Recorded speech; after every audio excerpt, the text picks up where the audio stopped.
Assalamualaikum warahmatullahi wabarakatuh. Bismillahirrahmanirrahim. Kali ini kita akan membahas tentang akidah, yaitu keyakinan atau biasa disebut juga ilmu tauhid.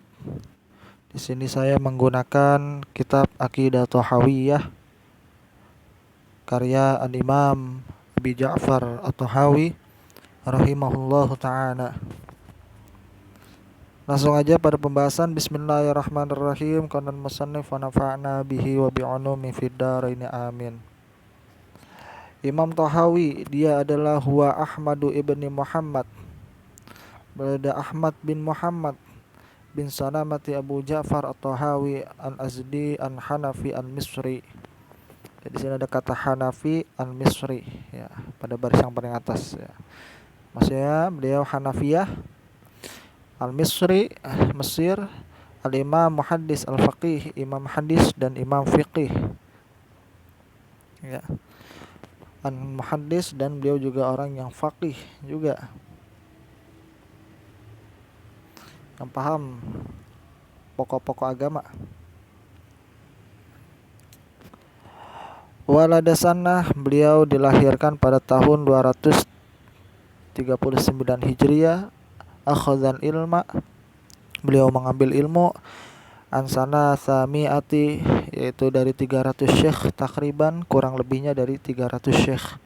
Jadi orang dulu itu kalau punya guru itu tidak hanya 1, 2 atau 5, tapi sampai 300, bahkan lebih dari 300, sebagaimana Imam Tahawi. Wa bara bil hadis wal fiqh anan mazhabil Imam Abi Hanifah ya. Wa bara'a, kita lihat dulu di sini, saya belum hafal ya. Bara'a itu artinya apa? Kita lihat kamus, kalian praktekin.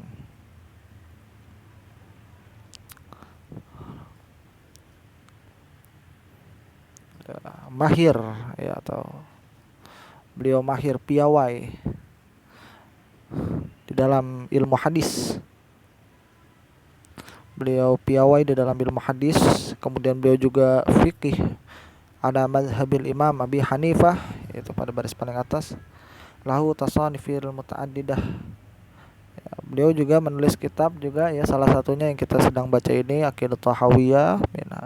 Kemudian beliau juga diantaranya menulis kitab Mushkilal Asar, kitab beliau judulnya. Kemudian juga Ma'anil Asar, ini kitab beliau juga. Tawafi, beliau wafat rahimahullah ta'ala di Misri, beliau wafat di Mesir pada tahun 321 Hijriah ya. Tadi beliau lahir 239 Hijriah, kemudian beliau wafat 321 Hijriah. Ini pengenalan ya, karena kata Habib Abdul Qadir Malang, barokah kitab atau futuh kitab itu ada pada muqaddimah, pendahuluan kitab. Sekarang kita langsung membahas isinya. Bismillahirrahmanirrahim. Alhamdulillahirabbil alamin. Segala puji itu tetap milik Allah ya. Qala ana matu hujjatul islami, berkata ana matul hujjatul Islam, itu pembela Islam, Abu Ja'far Al-Warraqi At-Tahawi, itu di Misri rahimahullah ta'ala. Beliau berkata, hadza zikru bayani aqidah ahli sunnati wal jamaati. Ini adalah penjelasan akidah ahli sunnah wal jamaah ala mazhabi fuqaha ilmillah ya, yaitu para ulama agama ini. Fuqaha itu jamak faqih ya, fuqaha para ahli fikih, yaitu Abi Hanifah, yaitu Imam Abu Hanifah An-Nu'man bin Sabit, yang biasa kita kenal mazhabnya yaitu mazhab Abu Hanifah. Sabit Al-Kufi, yaitu daerah Kufah. Wa Abi Yusuf Yaqub bin Ibrahim An-Ansari, wa Abi Abdillah Muhammad bin Hasan Asy-Syaibani ridwanullah alaihim ajmain. Semoga Allah meridai mereka, amin ya Allah, amin ya rabbal alamin ya. Jadi akidah yang dibahas oleh Imam Thahawi, akidah beliau sesuai dengan akidah yang diyakini oleh para salafus saleh, para sahabat, dan juga yang diyakini oleh Imam Abu Hanifah. Beliau, kita tahu bahwasanya Imam Abu Hanifah, beliau termasuk ulama ahli sunnati wal jamaah, dan beliau adalah pendiri atau pelopor mazhab mazhab Hanafiyah.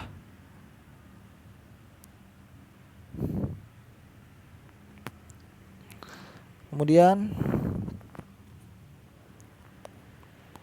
wa ma ya'taqiduna min usuliddin, berikut apa yang mereka yakini daripada pokok-pokok agama. Wa yadinu bihi rabban alamin, dan mereka anut sebagai agama bagi Rabb alam semesta, Rabbil alamin, Tuhan semesta alam. Kemudian kita langsung pada pembahasan. Naqulu fi tauhidillah mu'taqidina bi taufiqillah. Kami mengatakan fi tauhidillah, tentang tauhid kepada Allah, mu'taqidina, dengan yakin bi taufiqillah, yaitu dengan pertolongan taufik dari Allah Subhanahu wa taala. Innallaha wahidun la syarika lahu, pada baris yang paling pertama, yang nomor 1. Innallaha, sesungguhnya Allah itu wahidun, Allah itu esa, Allah itu tunggal satu. La syarika lahu, tidak ada sekutu bagi Allah, ya. Agama Islam meyakini, atau agama Muslim, para nabi, para anbiya, para rasul dari dahulu sampai sekarang meyakini bahwasanya Allah itu satu. La syarikalah, tidak ada sekutu bagi Allah. Tidak seperti Nasrani yang mengatakan Tuhan itu 3, ya, ada trinitas. Sedangkan kita Islam mengatakan Allah itu satu, esa, ya.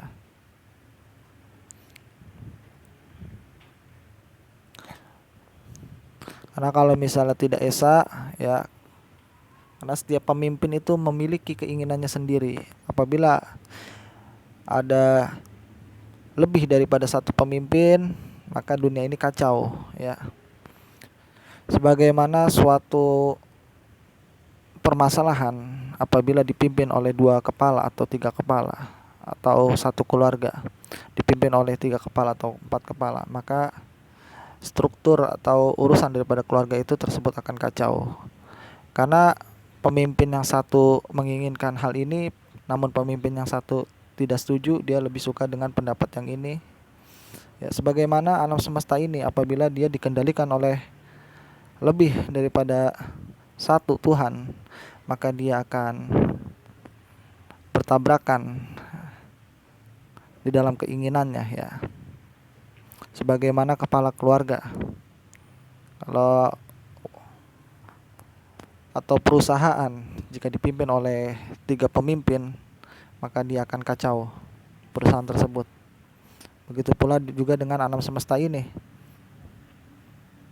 Oleh sebab itu, kita sebagai orang Islam betul-betul meyakini Allah itu satu, esa, la syarika lahu, tidak ada sekutu baginya. Wala syai'a mithluhu, dan tidak ada sesuatu pun mithluhu, yang serupa dengan Allah atau yang semisal dengan Allah Subhanahu wa taala. Artinya Allah itu benar-benar tidak serupa dengan makhluknya, ya. Allah itu laisa kamitslihi syai', Allah itu benar-benar tidak serupa dengan makhluknya. Walam yakun lahu kufuwan ahad, Allah itu benar-benar tidak setara dengan apapun, ya. Allah tidak, kalau kita membayangkan mengenai Allah, maka tentu kita tidak mampu untuk membayangkan zat daripada Allah Subhanahu wa taala. Para ulama berkata, tarkul idrakun wan bahsu an zatillah isyrakun. Tarkul idrakun, tidak mengetahui zat Allah yang sebenarnya adalah pengetahuan. Wal bahsu, dan Bahthu an zatillah isyrakun, sedangkan meneliti zat Allah yang sebenarnya adalah sebuah kesyirikan. Ya. Maksudnya apa? Artinya seorang itu tidak akan bisa mengetahui zat Allah yang sebenarnya. Bahkan lebih-lebih tidak bisa menyerupakan Allah dengan makhluknya. Dan tidak mengetahui yang sebenarnya tentang zat Allah, itu adalah pengetahuan yang sebenarnya. Itulah pengetahuan yang sebenarnya kepada Allah. Kenapa bila zat Allah direka-reka seperti hal yang bersifat indrawi dan baru, berarti meyakini bahwa Allah itu bersifat indrawi dan baru. Orang yang meyakini bahwa Allah menyerupai makhluk yang indrawi, berarti ia telah meyakini adanya Tuhan selain Allah, sehingga dia terjerumus ke dalam sebuah kesyirikan. Ulama pun berkata, kullu ma khatara bi badika fallahi bi khilafi dzalika. Apa saja yang terlintas dalam benakmu, fallah, maka Allah bi khilafi dzalika, berbeda dengan hal tersebut. Ya. Jadi apa saja yang terlintas dalam benak manusia, dalam benak kita, adalah hal-hal yang bersifat indrawi dan baru, sedangkan Allah bukan sesuatu yang baru. Ya, inilah yang dimaksud daripada wala syai'a misluhu. Allah benar-benar tidak serupa. Jadi Allah tidak ada sesuatu yang semisal dengan Allah. Ya. Kemudian jika ada pertanyaan, ya, apa perbedaan kekalnya Allah dengan kekalnya penduduk surga? Ya, katanya kan penduduk surga itu kekal. Lalu apa yang membedakan? Ya, jawabannya adalah Allah itu kekal karena zatnya. Sedangkan penduduk surga itu kekal di dalam surga karena dikehendaki oleh kekalnya Allah. Artinya penduduk surga itu kekal di dalam surga karena dikehendaki kekal oleh Allah Subhanahu wa taala, bukan karena diri mereka sendiri. Artinya mereka bukan kekal di surga itu karena keinginan mereka sendiri, tapi Allah lah yang menjadikan mereka kekal di dalam surga. Berbeda di sini ya. Sedangkan Allah itu kekal karena zatnya, bukan karena yang lain. Kalau penduduk surga kekal emang karena Allah, ya, bukan karena diri penduduk surga itu sendiri. Ya. Kemudian Allah juga benar-benar tidak serupa dengan makhluknya, sebagaimana kita tahu bahwasanya makhluk itu memiliki 6 arah, atas, bawah, kanan, kiri. Ya. Nah, nanti ini penjelasannya akan dibahas di sini juga, ntar dijelasin ya. Kemudian pada baris yang paling atas, wa nasyai'a yu'jizuhu. Kemudian wa nasyai'a, dan tidak ada sesuatu pun, yu'jizuhu, yang dapat melemahkan Allah. Berbeda kalau kita, ya, kita mah sakit, ya, kita bisa lemah, ya. Kadang kita dipukul juga kadang lemah, ya. Kadang anggota tubuh kita cuma dipegang sebagian anggota tubuh kita bisa lemas, ya, bisa kesakitan. Berbeda dengan Allah, wa la syai'a yu'jizuhu. Allah itu tidak ada sesuatu pun yang dapat melemahkannya Allah. Ya, artinya melemahkan Allah tidak ada. Wa la ilaha ghairuhu. Kemudian pada baris yang paling atas, wa la ilaha, dan tidak ada Tuhan ghairuhu, yang berhak disembah selain Allah. Qadimun bila ibtida, Allah itu maha dahulu tanpa permulaan. Daimun bila intihain. Itu. Kemudian Allah itu maha abadi tanpa adanya kesudahan. Ya, berbeda kalau kita, ya. Kita itu mungkin umur sampai 60, 70. Kalau Allah itu maha abadi tanpa kesudahan. Artinya Allah itu baqo, ya, kekal dan abadi, artinya wujud Allah itu akan berlangsung selama-lamanya. Artinya Allah itu tidak akan sirna dan tidak akan binasa dan tidak ada akhirnya Allah itu. Allah mustahil memiliki sifat kebalikannya, yaitu sifat fana, kebalikan daripada sifat bako, abadi, kekal. Sifat fana itu artinya sifat rusak dan binasa. Itu hanya pada makhluk ya, rusak dan binasa. Sebagaimana Allah Ta'ala berfirman di dalam surat Ar-Rahman, kullu man 'alaiha fan wa yabqa wajhu rabbika dzul jalali wal ikram. Semua yang ada di bumi itu akan binasa, fan, akan binasa. Wa yabqa wajhu rabbika, Tuhanmu yang mempunyai kebesaran dan kemuliaan.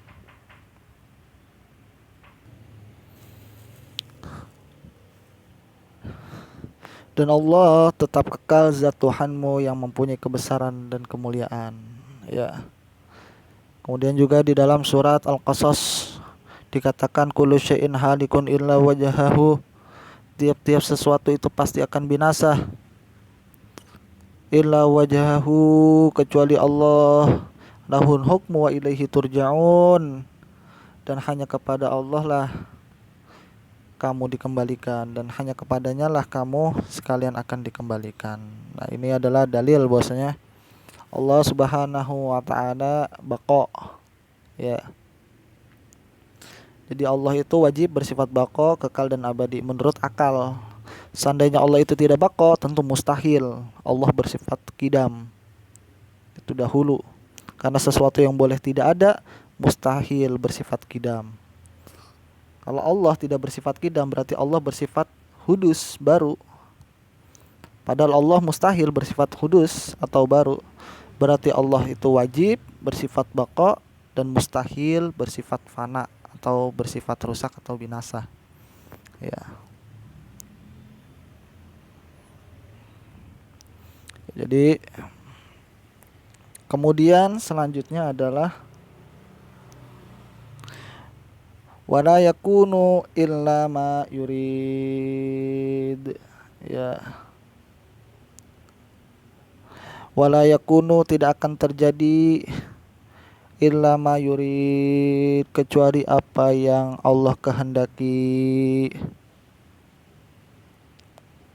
Ya. La tablughuhul awham wala tudrikuhul afham. Ya, la tablughuhul awham, tidak dijangkau oleh angan-angan, artinya Allah tidak bisa dijangkau oleh angan-angan kita. Wala tudrikuhul afham, tidak pula bisa dijangkau oleh nalar atau daya pikir manusia. Ya. Ini sebagaimana penjelasan tadi, ya, bahwasanya para ulama mengatakan yaitu adalah tidak mengetahui zat Allah yang sebenarnya adalah pengetahuan. Sedangkan meneliti zat Allah yang sebenarnya adalah kesyirikan. Dan sebagaimana perkataan ulama juga, apa saja yang terlintas dalam benakmu atau kamu bayangkan mengenai Allah, maka Allah berbeda dengan hal tersebut. Jadi kita itu manusia nggak bisa yang ngebayangin zat Allah Subhanahu wa ta'ala. Dan ini adalah akidah yang harus kita yakini. Ya.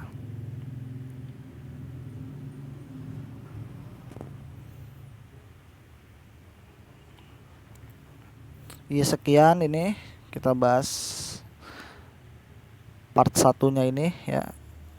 Mudah-mudahan bermanfaat. Nanti next kita akan membahas part 2-nya ke halaman selanjutnya ya. Ke halaman 9 ya. Kurang lebihnya saya mohon maaf. Billahi taufiq wal hidayah. Wassalamualaikum warahmatullahi wabarakatuh.